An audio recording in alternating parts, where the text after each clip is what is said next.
Mari bersama-sama saudara kita boleh membaca Alkitab kita. Saya akan membacakan buat saudara sekalian Rut pasal 1 ayat 1 sampai 19a. Apa yang kita bisa belajar saat kondisi keluarga mengalami riak? Mari kita lihat Rut pasal pertama ayat 1. Pada zaman para hakim memerintah, ada kelaparan di tanah Israel. Lalu pergilah seorang dari Betlehem Yehuda beserta istrinya dan kedua anaknya laki-laki ke daerah Moab untuk menetap di sana sebagai orang asing. Nama orang itu adalah Elimelek, nama istrinya Naomi, dan nama kedua anaknya Mahlon dan Kilion. Semuanya orang-orang Efrata dari Betlehem Yehuda, dan setelah sampai ke daerah Moab, diamlah mereka di sana. Kemudian matilah Elimelek suami Naomi, sehingga perempuan itu tertinggal dengan kedua anaknya. Keduanya mengambil perempuan Moab. Yang pertama bernama Orpa, yang kedua bernama Rut. Dan mereka diam di situ kira-kira 10 tahun lamanya. Lalu matilah juga keduanya, yaitu Mahlon dan Kilion. Sehingga perempuan itu kehilangan kedua anaknya dan suaminya. Kemudian berkemaslah ia dengan kedua menantunya dan ia pulang dari daerah Moab. Sebab di daerah Moab ia mendengar bahwa Tuhan telah memperhatikan umatnya dan memberi makanan kepada mereka. Maka berangkatlah ia dari tempat tinggalnya itu bersama-sama dengan kedua menantunya. Ketika mereka sedang di jalan untuk pulang ke tanah Yehuda, berkatalah Naomi kepada kedua menantunya, "Pergilah, pulanglah masing-masing ke rumah ibumu. Tuhan kiranya menunjukkan kasih-Nya kepadamu seperti yang kamu tunjukkan kepada orang-orang yang telah mati itu dan kepadaku. Kiranya atas karunia Tuhan kamu mendapat tempat perlindungan masing-masing di rumah suaminya." Lalu diciumnya mereka, tetapi mereka menangis dengan suara keras dan berkata kepadanya, "Tidak, kami ikut engkau pulang kepada bangsamu." Tetapi Naomi berkata, "Pulanglah anak-anakku, mengapakah kamu turut dengan aku? Bukankah tidak akan ada lagi anak laki-laki yang kulahirkan untuk dijadikan suamimu nanti? Pulanglah anak-anakku, pergilah, sebab sudah terlalu tua aku untuk bersuami. Seandainya pikirku ada harapan bagiku, dan sekalipun malam ini aku bersuami, bahkan sekalipun aku masih melahirkan anak laki-laki, masakan kamu menanti sampai mereka dewasa? Masakan karena itu kamu harus menahan diri dan tidak bersuami? Janganlah kiranya demikian anak-anakku. Bukankah jauh lebih pahit yang aku alami daripada kamu? Sebab tangan Tuhan teracung terhadap aku." Menangislah pula mereka dengan suara keras. Lalu Orpa mencium mertuanya, minta diri. Tetapi Rut tetap berpaut padanya. Berkatalah Naomi, "Telah pulang iparmu kepada bangsanya dan kepada para allahnya. Pulanglah mengikuti iparmu itu."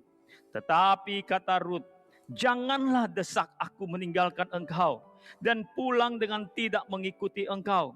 Sebab kemana engkau pergi, ke situ jugalah aku pergi. Dan di sana engkau bermalam, di situ jugalah aku bermalam. Bangsamulah bangsaku, dan Allahmu lah Allahku. Di mana engkau mati, aku pun mati di sana. Dan di sanalah aku dikuburkan.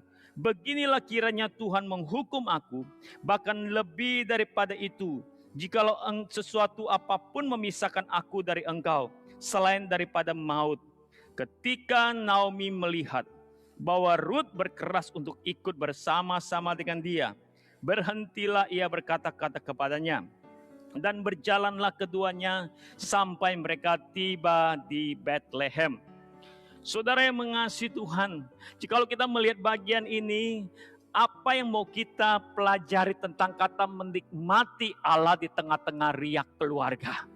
Saudara, saya memulai dengan beberapa bagian supaya kita punya pemahaman yang sama, konsep yang sama, dan mengerti apa artinya menikmati Allah di dalam keluarga kita. Saudara, yang pertama mari kita bersama-sama pikirkan kata menikmati. Kata ini muncul di Alkitab. Kata ini muncul di firman Tuhan. Menikmati. Izinkan saya memakai bahasa asli Alkitab. Menikmati itu adalah eudaimonia. Itu artinya kata itu punya makna terdiri dari dua kata yang berarti adalah bagus, adalah baik. Dan daimon artinya kekuatan spirit, kekuatan roh. Dengan demikian saudara, kalau kita melihat kata itu, ketika bicara menikmati sesuatu, kita bisa menikmati di dalam dunia ini. Kita perlu mengerti bahwa segala kondisi yang baik, segala kondisi yang bahagia yang kita alami hari ini, itu disebabkan oleh kekuatan roh, kekuatan supranatural, kekuatan roh Allah. Saudara, itulah yang dikatakan di dalam firman Tuhan, bahwa segala sesuatu adalah dari Dia dan oleh Dia. Roma 11:36. Dengan jelas berkata kepada kita, segala sesuatu yang kita miliki, segala kondisi hari ini, yang kita miliki, yang kita punya itu berasal dari Allah. Artinya segala sesuatu bersumber dari Allah dan melalui Allah. Oleh Allah di sana adalah melalui Allah. Saudara yang mengasihi Tuhan, Roma 11:36 berkata bahwa jikalau engkau dan saya bisa punya keadaan yang baik, bahagia, kondisi yang baik hari ini, itu adalah bersumber dari Allah. Karena kasih karunia, karena kemampuan Allah, bukan kemampuanku, bukan usahaku hari ini, tapi hak istimewa yang diberikan oleh Allah. Semua bukan bergantung kepada diriku, kepada kekuatanku, tetapi semata-mata karena anugerah Allah dianugerahkan, diberikan kepadaku hari ini. Firman Tuhan 1 Korintus 4:7 berkata, apakah yang engkau punya yang tidak engkau terima? Dan jikalau engkau menerimanya, mengapa engkau memegahkan diri, menyombongkan diri sehingga seakan-akan berkata, aku tidak menerimanya, ini bukan dari Allah tapi ini pekerjaanku. Saudara, firman Tuhan mengingatkan kita hari ini bahwa karena kasih karunia Allah, kita ada hari ini karena kasih karunia Allah yang menyertai kita. 1 Korintus 5 ayat ke-10. Saudara yang mengasihi Tuhan, sehingga ketika bicara kata menikmati, mari kita yang pertama menyadari kalau saya boleh menikmati terutama kondisi yang baik, kondisi yang penuh kebahagiaan ini, itu disebabkan karena kekuatan roh Allah. Karena anugerah yang Allah berikan kepadaku hari ini. Kata yang kedua, menikmati Allah. Saudara yang mengasihi Tuhan, kata menikmati Allah, kita mau bedakan dua kata, yaitu menikmati Allah dan menikmati berkat Allah. Dua kata ini kata yang penting, saudara. Kita mesti mengerti apa bedanya menikmati berkat Allah dan menikmati Allah. Sebagai orang percaya, kita seringkali terjebak. Kita seringkali hanya menikmati berkat Allah. Kalau saudara punya makanan, kalau saudara punya rumah, kalau saudara memiliki keselamatan hari ini, itu adalah menikmati berkat Allah. Itu bukan menikmati Allah. Kalau kita punya pekerjaan, kalau kita boleh mendapat gaji, kalau kita masih punya simpanan, kalau kita masih punya uang hari ini, itu artinya saudara sedang menikmati berkat Allah. Menikmati berkat Allah dan menikmati Allah itu hal yang berbeda. Perbedaan menikmati berkat Allah dan perbedaan menikmati Allah, bedanya apa? Menikmati berkat Allah itu saya fokusnya objek, hasil. Menikmati berkat Allah itu saya fokusnya objek, hasil yang diberikan oleh Allah. Dan menikmati berkat Allah adalah sesuatu yang bisa hilang, bisa hancur. Saudara punya mobil hari ini baru, dapat berkat, tapi berapa tahun mobil bisa dipakai. Itu menikmati berkat Allah. Menikmati berkat Allah itu bersifat fana. Kecuali berkat keselamatan, itu sifatnya kekal. Di luar itu semua berkat Allah sifatnya fana. Saudara punya rumah, punya mobil, punya deposito, punya uang, sifatnya fana. Lalu menikmati Allah itu apa? Menikmati Allah itu adalah saya hidup fokus kepada sumber, kepada subjek, itu Allah. Dan saya hidup ketika saya bicara menikmati Allah, tidak akan berubah situasinya. Mau baik menurut mata manusia, mau tidak baik, saya tetap mau dekat dengan Allah. Menikmati Allah itu bersifat kekal. Bukan hanya hidup di dunia, tetapi kita sampai ke dalam kekekalan. Nikmati Allah, kita mengerti bahwa kata itu punya makna. Bahwa ketika aku hidup ini, saya punya kedekatan. Saya punya satu situasi yang dekat dengan Allah. Hidupku hari ini, aku mendekatkan diri kepada Allah. Hidupku ini adalah hidup yang sungguh-sungguh punya kedekatan, relasi yang intim dengan Allah. Itu arti kata menikmati Allah. Saudara yang mengasihi Tuhan, malam hari ini yang kita mau bersama-sama pelajari lebih dalam adalah bagaimana aku bisa menikmati Allah. Di tengah-tengah riak keluarga, di tengah-tengah ketidakpastian, di tengah-tengah mungkin masalah keuangan saya, di tengah-tengah pekerjaanku yang harus berhenti, di tengah-tengah usahaku yang rasanya tidak punya masa depan hari ini. Setelah sekian lama kondisi berbulan-bulan terjadi, bagaimana kita bisa tetap menikmati Allah di keluarga kita. Saudara mengasihi Tuhan, Rut pasal 1 ayat 1 sampai 19 adalah bicara seorang tokoh yang bernama Rut. Rut juga mengalami riak di keluarganya. Dia juga mengalami kesulitan, persoalan, kondisi yang tidak baik. Misal kita melihat, dia menghadapi kondisi yang asing di negeri Yehuda yang akan dia tuju. Riak, kondisi yang sulit buat Rut adalah saat itu dia akan pulang, dia akan pergi ke satu negara yang asing. Dia orang Moab, dia harus pergi mengikuti Naomi kembali ke Yehuda, kembali ke Bethlehem. Itu satu situasi yang asing. Lalu riak yang kedua, kita bisa lihat kondisi yang sulit yang kedua. Dia pulang dengan kehilangan anggota keluarga inti di tanahnya sendiri, tanah Moab. Dia pulang, suaminya sudah tidak ada.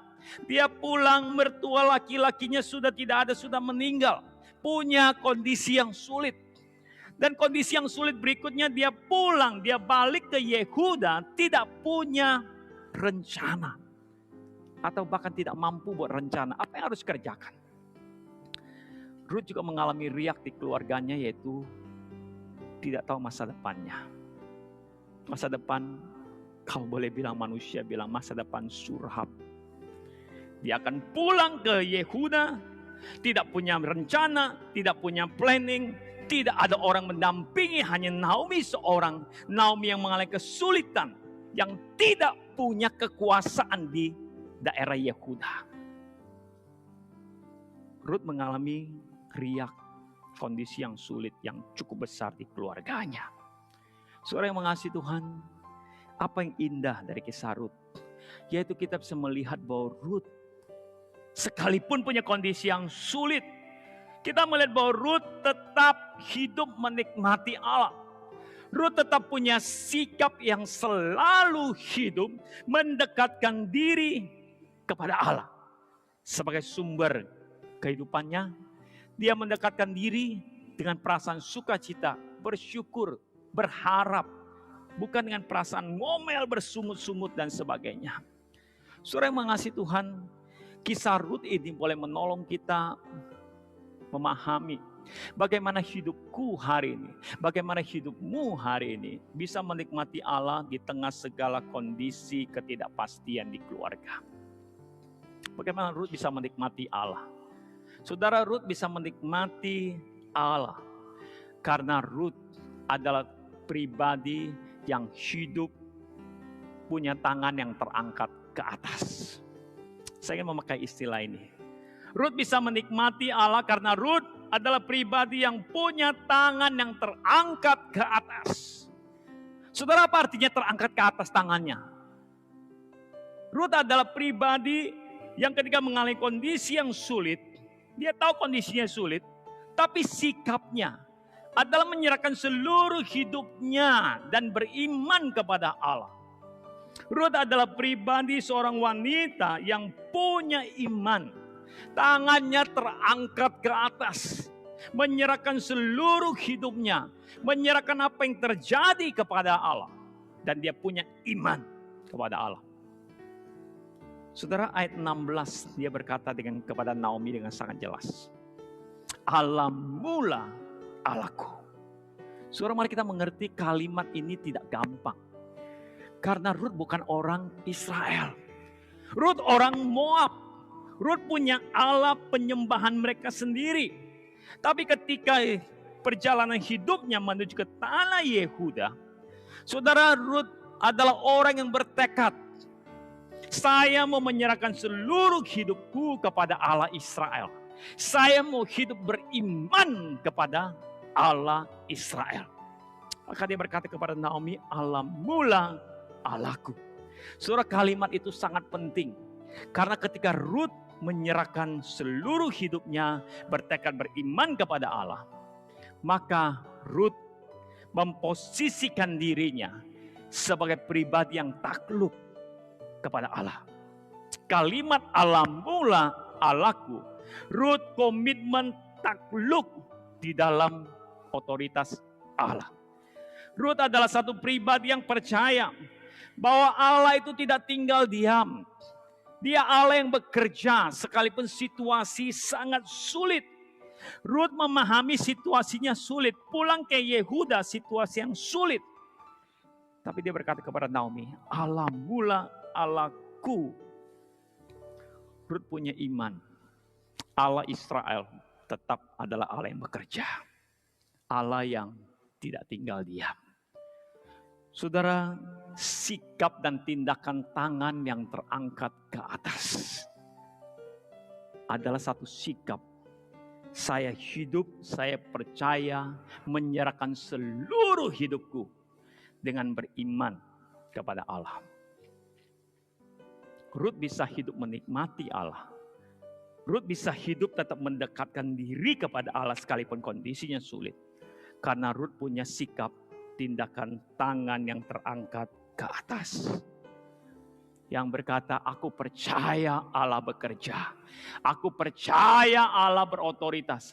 Aku menyerahkan seluruh hidupku kepada Allah.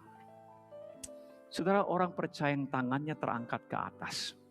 Yang menyerahkan seluruh hidupnya kepada Allah. Yang punya iman dan percaya kepada Allah. Maka akan melihat Allah bekerja. Akan melihat Allah buka jalan.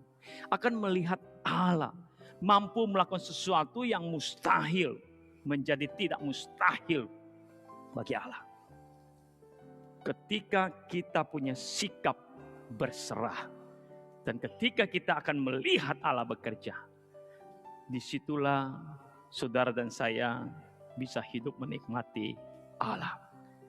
Penyerahan, kepasrahan kepada Allah membuat kita tenang, sukacita, bahagia, penuh pengharapan. Itulah sikap hidup menikmati Allah. Saudara yang mengasihi Tuhan, saya ambil satu contoh. Saudara akan lihat video berikut ini. Seorang contoh, seorang istri yang hidupnya sungguh-sungguh menikmati Allah. Saat dia punya kesulitan, saat suaminya mengalami kesulitan, saudara, sang istri ini adalah orang yang tangan terangkat. Tuhan tolong, aku percaya Tuhan bekerja. Dan saat tangannya terangkat, dia sungguh-sungguh melihat Allah bekerja. Allah memulihkan keluarganya. Mari kita lihat satu kisah Maria dan Pak Tambunan. Kiranya boleh menolong kita hari ini memahami saat kita punya riak di keluarga. Datanglah kepada Tuhan, hiduplah dengan sikap tangan yang terangkat ke atas. Maka saudara akan melihat Allah menolong, Allah bekerja, dan saat itulah saudara akan tahu ada sukacita akan hidup menikmati Allah. Mari kita lihat bersama-sama. Ma, Udah malam kok belum tidur? Ngapain aja sih dari tadi? Hah? Tidur lah, Ma, udah malam. Pak, Papa ingat gak hari ini hari apa? Hari Minggu. Emang kenapa sama hari Minggu, Ma? Kok kenapa sih, Pak? Pak, hari ini itu hari ulang tahun pernikahan kita. Saya juga karena memang sibuk gitu ya, dan memang juga fokus sudah berubah, bukan lagi kepada istri tetapi kepada wanita lain. Maafin Papa ya, Ma. Kalau gitu, selamat ulang tahun ya, Ma. Selamat ulang tahun pernikahan ya, Ma. Ya. Papa lupa. Udah lama loh nungguin Papa. Terus acaranya kemana, Ma? Serah. Sebentar. Pak, Ya? telepon dari siapa malam-malam kayak gini? Biasa, Ma. Teman relasi bisnis Papa. Ya? Coba Mama lihat, Mama. Jangan. Kenapa sih, Pak? I asked him, who is it that usually calls at this time? Saya sudah punya pilihan lain, perkawinan kami sudah tidak cocok lagi. Yeah, you don't just throw away 22 years of marriage. Saya akhirnya berani memutuskan untuk bercerai dengan istri saya. Emang sudah nggak bisa pertahankan gitu. Marriage for me is forever. You say you believe in God. How come you will be part of a divorce? Yeah. Udah, diam. Berisik. Saya sudah tekad bulat bahwa rumah tangga kami tidak bisa diteruskan. Dan saya pada waktu itu katakan juga saya akan membawa kasus kita ini ke pengadilan untuk supaya cerai di pengadilan.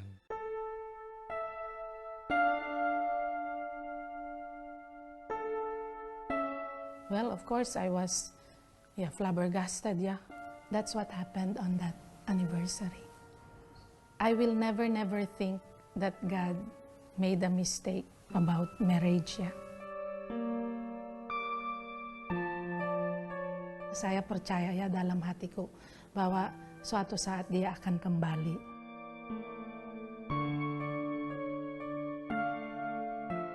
Remember the verse, be still and know that I am God.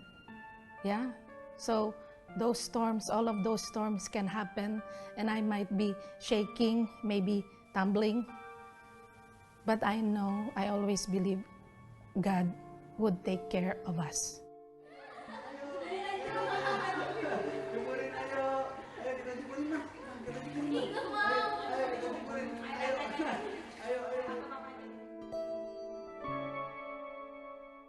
God loves him more than I could ever love Lomo, and I believe God would put him back on the right track. Kami sudah nggak ada komunikasi, mungkin sudah hampir 3 tahun waktu itu ya. Saya dengar Lomo sakit, and I prayed at the time ya, and God fulfilled those. Pada malam itu saya mendengar suatu lagu, oh besar, besar kuasamu, oh besar, besar kuasamu, tak terbilang kuasamu, kau besar, besarlah Allah kita. Itu yang terus berngiang-ngiang di telinga saya dan mengatakan bahwa Tuhan pun masih punya rencana, bahwa masalah saya itu hanyalah kecil oleh karena kuasa Tuhan terlebih besar di dalam kehidupan saya.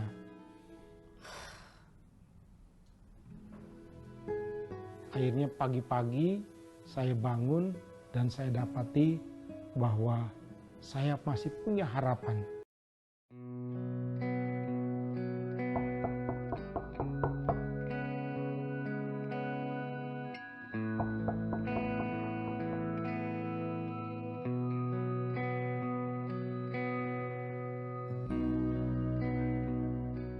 I wanted to hug him. But I didn't know how he would take that. So I restrained myself.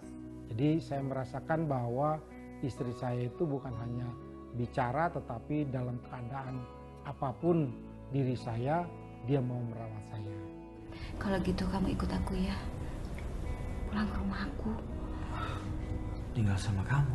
Iya. Gak mungkin lah aku tega ngeliat keadaan kamu kayak begini, kamu sendiri. Ada rasa sakit hati, tetapi saya sudah bilang kan, those things I set them aside. I thought this person is sick, this person is in need, and I am able to help. I will help him. Apalagi he is my husband. Jadi saya memutuskan saya kembali kepada istri gitu. Ada perasaan tidak enak. Ada perasaan ya feeling guilty. Saya nggak bisa serta-merta kalau kembali lagi terus langsung senang, nggak bisa gitu. Memang saya minta kepada Tuhan supaya Tuhan rubah hati saya. Tuhan selalu inginkan rumah tangga kita bahagia. Dan kalau kita ikuti Tuhan, pasti bahagia nanti gitu. Dan saya ikutin dan ternyata benar gitu. Akhirnya Tuhan berikan hati yang baru tadi. Yeah, of course I love him. I love Lomo. Yeah, some people say, yeah, you're stupid. Yeah, he doesn't love you anymore. Yeah, he has hurt you so much. Why do you still love him? He doesn't deserve to be loved. But I love him. Yeah, whatever he has done, yeah, he is still my husband. Even though we were already divorced in the eyes of the law, yeah, in the eyes of God, I believed he was still my husband. Saya dalam keadaan tidak berdaya, dirawat sama istri saya gitu. Because he is my husband forever. Hanya mukjizat saya rasa bahwa istri saya mau menerima saya gitu. Jadi kalau tidak karena memang roh Tuhan yang ada dalam dirinya, saya rasa sebagai manusia dia sulit untuk menerima saya lagi gitu. Even in your darkest moments, even though you think it is already hopeless, help is available. You can always run to God. If you believe in God, believe that He will never give up on you. So never give up. Ketika kita melihat kesaksian hidup Ibu Maria, di tengah-tengah riak keluarganya kesulitan, bahkan sebuah perceraian adalah sebuah kesulitan yang besar. Tapi Ibu Maria adalah orang yang bisa menikmati Allah. Dia punya sikap tetap dekat dengan Allah. Tangan yang terangkat ke atas berseru kepada Allah, percaya beriman kepada Allah. Saudara, kita melihat apa yang terjadi. Allah bekerja. Allah membuka jalan. Sesuatu yang mustahil bagi manusia dipersatukan kembali. Tapi Allah bekerja. Ibu Maria dan Pak Tambunan bisa menjadi keluarga yang baik. Kondisi riak di keluarga bisa dibukakan jalan oleh Tuhan. Saudara, hari ini mari bersama-sama kita belajar. Ketika kita punya kondisi, ketika kita punya situasi yang tidak nyaman, mari kita tetap hidup mendekatkan diri kepada Allah. Dengan cara kita adakan sikap kita, tangan kita terangkat, berseru kepada Allah, berserah kepada Allah. Seorang yang hidup percaya, beriman dan berserah kepada Allah, maka engkau dan saya akan melihat Allah bekerja. Allah sungguh-sungguh Allah yang hidup. Dan dia Allah akan memberikan sukacita, kebahagiaan, pengharapan di dalam hidupmu. Saudara yang mengasihi Tuhan, yang kedua, bagaimana Ruth bisa tetap hidup menikmati Allah. Bagaimana Ruth bisa tetap punya kedekatan relasi, sekalipun situasinya sulit. Ruth bisa tetap hidup punya sikap hidup menikmati Allah, karena Ruth punya tangan yang terulur ke bawah. Yang pertama tadi adalah tangan yang terangkat ke atas. Yang kedua, sikap Ruth adalah tangan yang terulur ke bawah. Saudara, apa artinya tangan yang terulur ke bawah?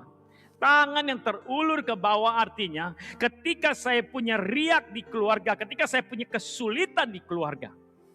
Saya adalah tipe orang pribadi yang mengambil sikap. Saya tidak putus asa. Saya tidak mau menyalahkan keadaan. Saya tidak mau bersungut-sungut. Tidak mau berkata kenapa ini terjadi. Kenapa aku sudah berusaha tetap terjadi. Dan bahkan mungkin marah kepada Tuhan. Saudara, sikap tangan yang terulur ke bawah Rut tercermin dari beberapa hal. Yang pertama, saudara melihat setelah sampai di tanah Yehuda, Rut berkata kepada Naomi, biarlah aku pergi ke ladang memungut bulir-bulir jelai.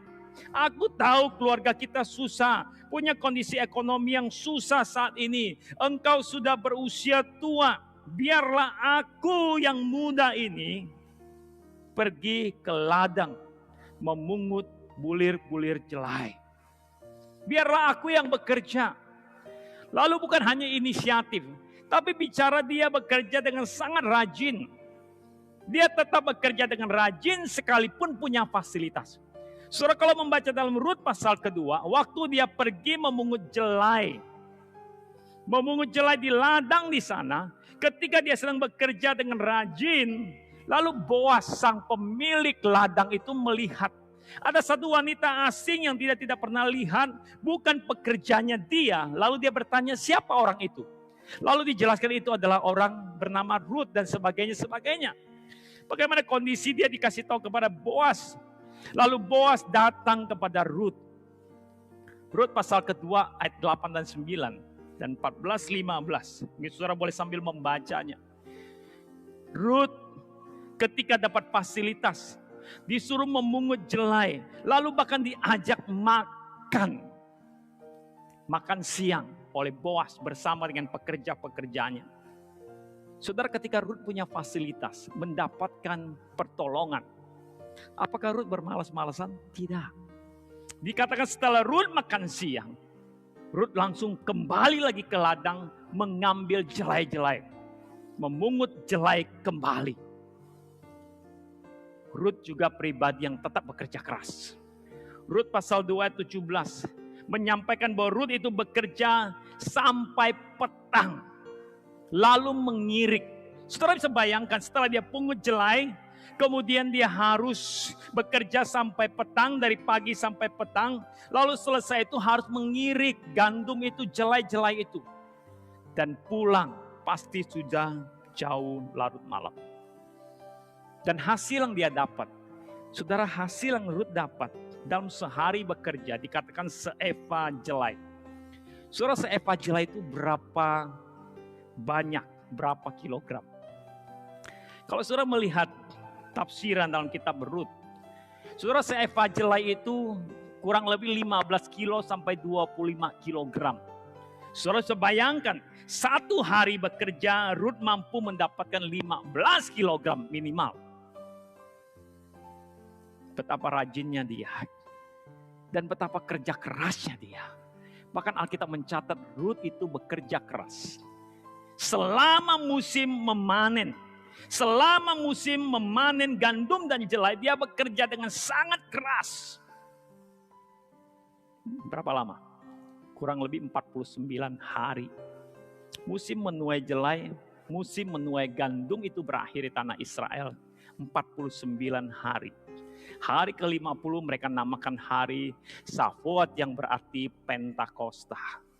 Pentakosta adalah panen raya. Perayaan panen raya sebelum kita memperingati Pentakosta dalam perjanjian baru.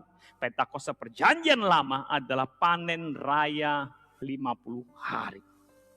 Rut bekerja dengan sangat keras dari pagi sampai sore sampai malam. Dan bekerja selama musim panen 49 hari penuh. Saudara yang mengasihi Tuhan, dari bagian ini kita bisa melihat bahwa Rut punya sikap. Adalah seorang wanita dengan tangan yang terulur ke bawah.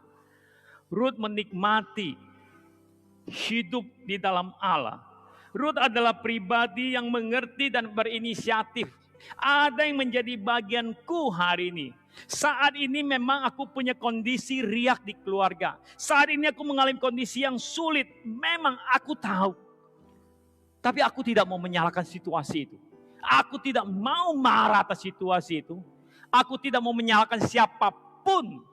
Dan aku tidak mau bersungut-sungut.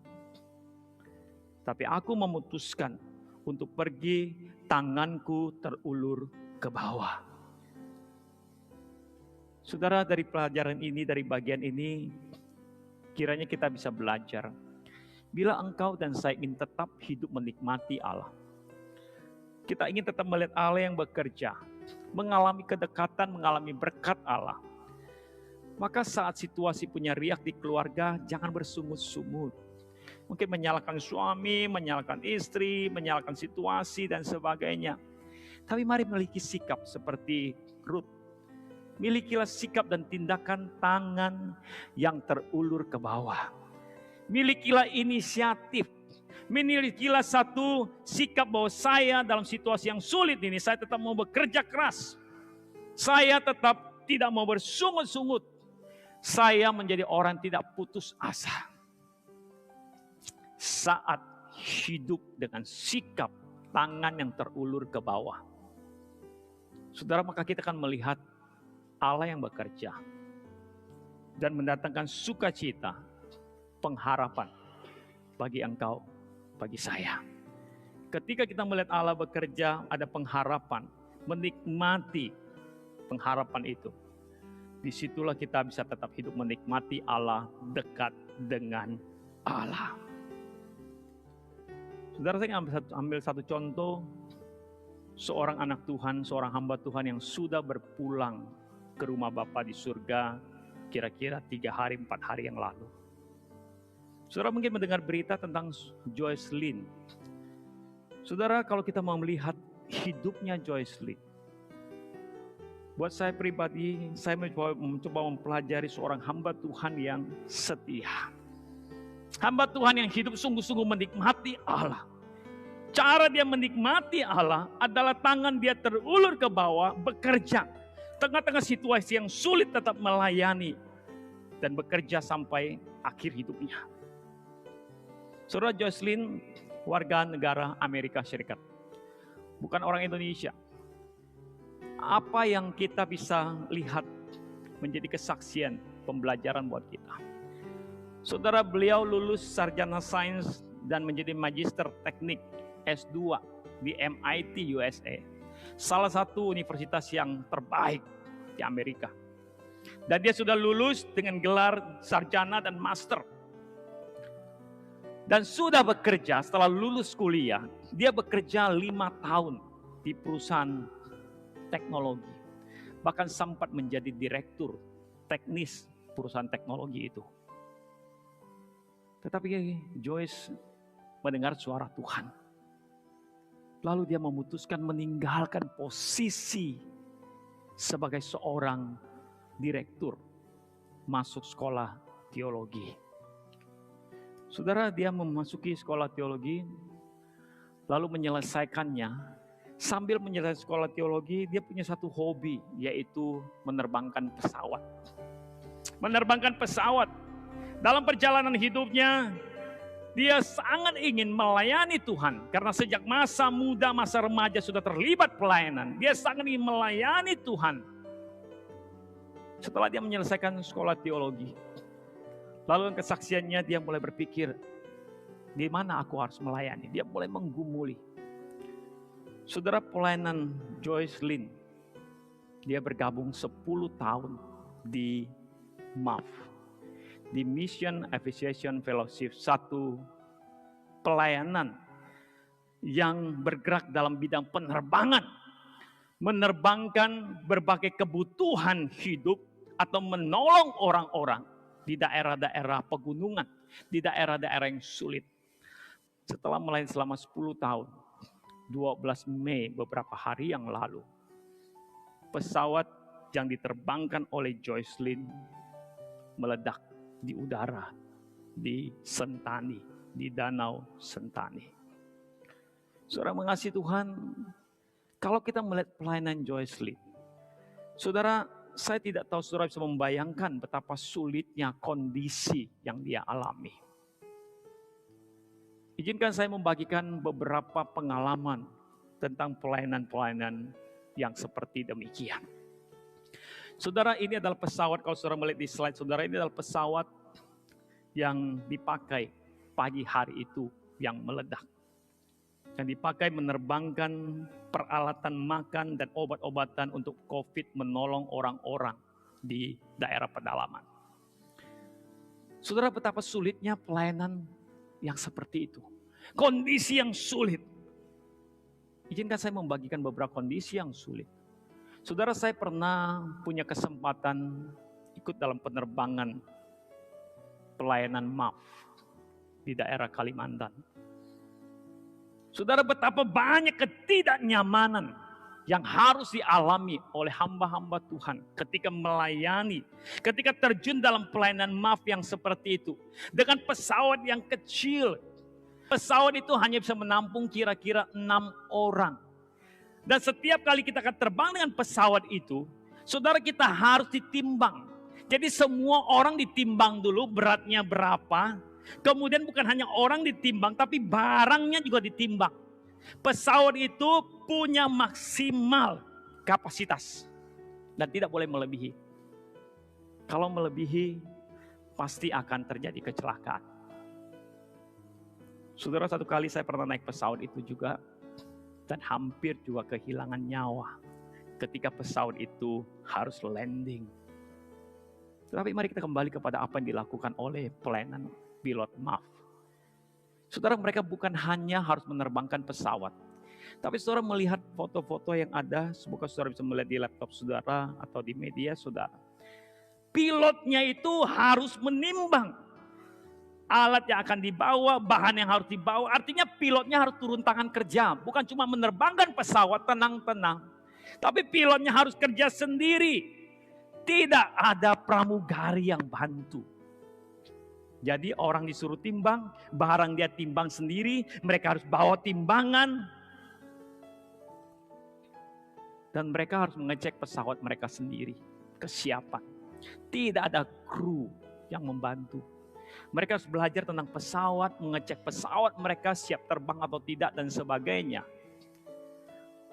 Lalu saudara bisa melihat itu kira-kira ruang kokpit, ruang pesawat yang hanya isi pilot, lalu kemudian di belakangnya bisa 4 orang kira-kira. Dan ini adalah satu landasan penerbangan di Papua. Bayangkan landasan terbang, turun dan naik pesawat, landasannya seperti itu. Orang-orang pakai buat bersantai-santai. Kalau pesawat mau turun semua bubar. Begitu pesawat turun semua menggerumungin lagi. Saudara lihat beberapa landasan-landasan yang seperti ini. Yang dibuat seadanya. Dan saudara melihat gunung-gunung yang tinggi dan bahaya. Saudara, ini adalah pelayanan yang dilakukan oleh Joycelyn. Sampai 12 Mei yang lalu beliau diizinkan Tuhan kembali ke surga. Menyelesaikan pelayanannya. Saudara, kondisi Joycelyn pelayanan tentu bukan kondisi yang menyenangkan. Tapi Joycelyn adalah satu pribadi yang sungguh-sungguh hidup menikmati Allah. Saudara, salah satu kalimat yang dia tulis sebelum kejadian pesawatnya meledak itu. Dia adalah suatu pribadi yang selalu bersemangat menerbangkan pesawat. Dan bukan hanya soal bicara menerbangkan pesawat. Tapi dia bersemangat membagikan kasih Yesus Kristus. Dengan membantu orang. Dengan turun tangan. Tangan yang terulur menolong orang-orang. Supaya mereka punya kedukaan menjadi sukacita. Situasi berkabung menjadi kegembiraan. Saudara, berikut ini saya mengambil video yang diterbitkan oleh MAF untuk mengenang Joycelyn dan juga beberapa gabungan video dari beberapa teman yang pernah mengenal Joycelyn, kesan mereka tentang Joycelyn. Kiranya saudara, kita boleh melihat situasi yang sulit, jangan bersungut-sungut, tapi tetap tangan yang terulur ke bawah. Kita hidup menikmati Allah. Mari kita lihat bersama-sama kesaksian ini. My name is Joyce Lynn, and I'm a pilot and IT specialist here in MAF Papua.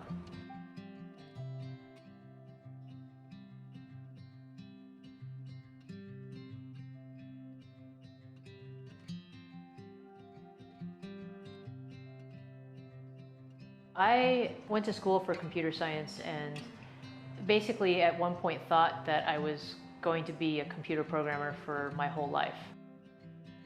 After I graduated, I worked for about 5 years in the computer science field and was kind of shocked when I discovered that God had other plans for my life. When I was in college, I went to a summer program where I got to fly gliders, and at the time had no thoughts of ever becoming a pilot, but basically I loved it, convinced my parents to let me get a pilot's license. So while I was in college, I flew my friends and family around, and after college, my parents stopped paying for it, so I stopped flying because it's very expensive. Once I got to that point where I thought, what am I going to do next? God called me to go to seminary, and that was also a surprise. And a year into seminary, I had been exposed to all the different things that one normally goes to seminary for, like being a pastor, missionary, and I wasn't interested in any of those things.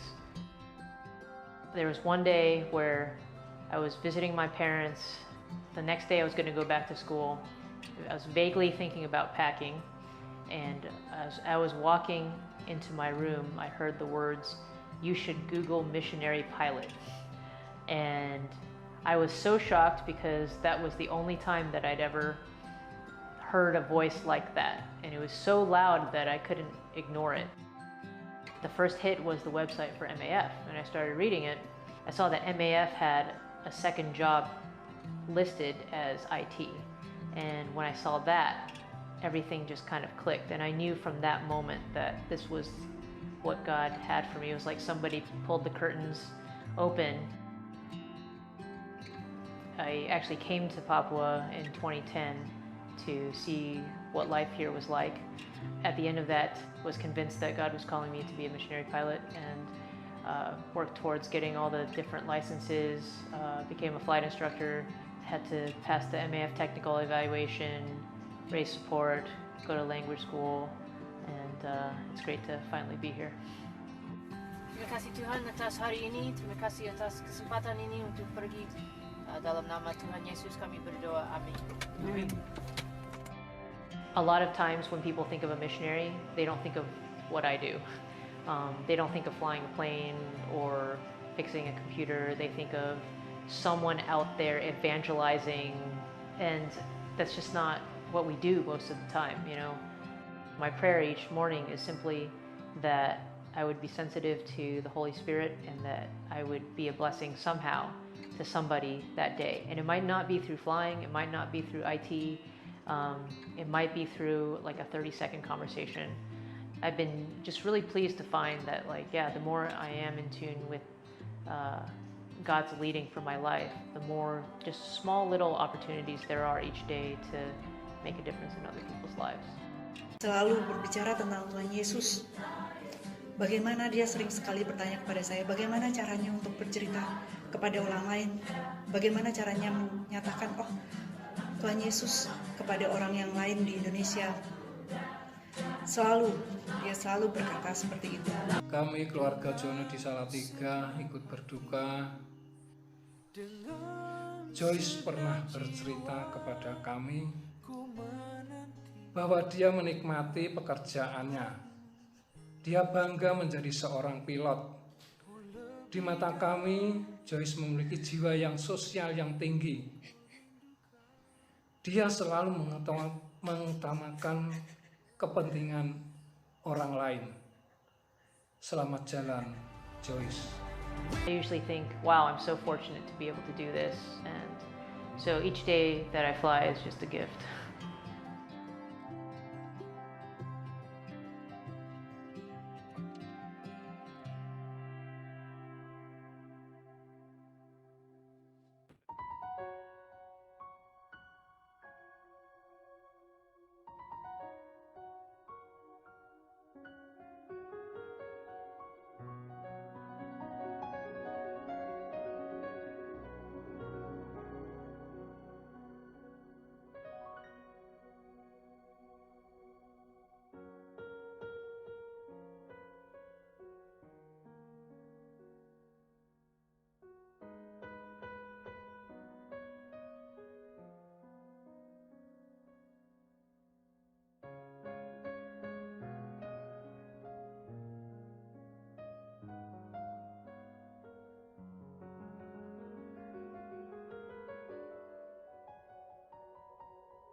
percaya kita bisa melihat betapa Joycelyn adalah seorang hidup menikmati Allah. Hidup menikmati Allah buat beliau adalah tangan yang terulur ke bawah. Saat hidup dengan sikap tangan terulur ke bawah, kita melihat bahwa Ruth Joycelyn adalah orang yang melihat Allah yang bekerja. Sehingga mendatangkan sukacita, kebahagiaan, walaupun kondisi yang sulit. Itulah hidup menikmati Allah.